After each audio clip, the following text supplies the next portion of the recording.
বিসমিল্লাহির রহমানির রহিম। আসসালামু আলাইকুম ভিউয়ার্স, আশা করি আপনারা সবাই ভালো আছেন। তো চলুন এখন প্রিয় পরিচয় প্রশ্নটি পড়ে নিই। বঙ্গবন্ধু ও তার পরিবারের সদস্যদের হত্যার বিরুদ্ধে 1996 সালের 2রা অক্টোবর ধানমন্ডি থানায় একটি মামলা করা হয়।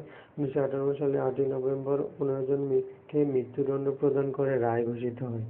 এরপর দণ্ডিতরা আপিল বিভাগে আপিল করে আপিল খারিজ করে 12 জনের মৃত্যুদণ্ড বহাল রাখে আদালত।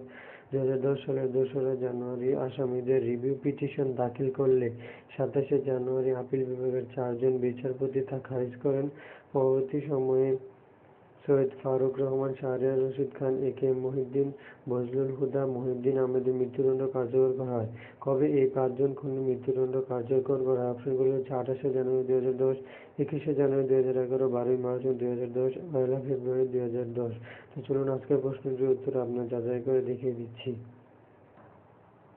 তো এখানে দেখতে পাচ্ছেন বঙ্গবন্ধুর 5 জন খুনি 2010 সালের 28শে জানুয়ারি কার্যকর করা হয়। বঙ্গবন্ধুর 5 খুনি ফারুক রহমান, সুলতান, শাহরিয়ার রশিদ, বজলুল হুদা, মহিউদ্দিন আহমেদ এদের ফাঁসি। তো আজকের প্রশ্নটির উত্তর হচ্ছে 2010 সালের 28শে জানুয়ারি। তো চলুন আজকের প্রশ্নটির উত্তর সাবমিট করে দিই। 28শে জানুয়ারি 2010 সাবমিট করে দিলাম। Thanks for watching video. Please subscribe my channel.